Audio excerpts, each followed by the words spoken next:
250 শয্যার পাবনা জেনারেল হাসপাতাল। মূল ভবনের বাহিরে হাসপাতালের আঙ্গিনার বিভিন্ন স্থানে জমে আছে ময়লার স্তূপ। দুর্গন্ধে রোগী ও তাদের সঙ্গে আসে স্বজনদের ভোগান্তি চরমে। দীর্ঘদিন ধরে একই অবস্থা, দেখার যেন কেউ নেই।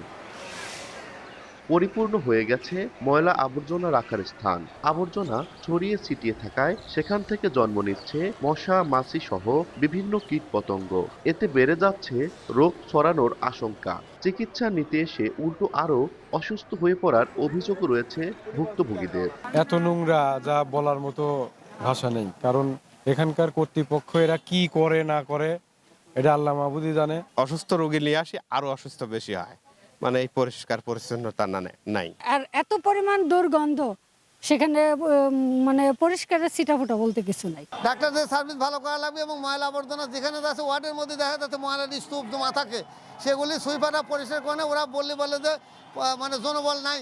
হাসপাতালে পরিচ্ছন্নতা কর্মীর 18টি পদ থাকলেও কর্মরত রয়েছেন 7 জন। হাসপাতাল ভবন ও চত্বর পরিচ্ছন্ন রাখার চেষ্টা অব্যাহত রয়েছে বলে জানিয়েছে কর্তৃপক্ষ।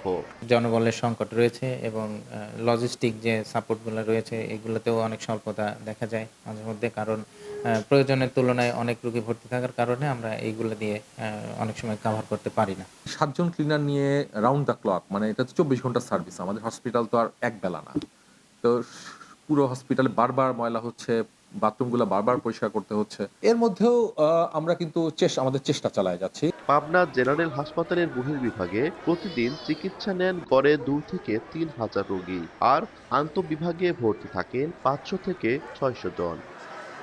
সবুজ মোল্লা, সময় সংবাদ, পাবনা।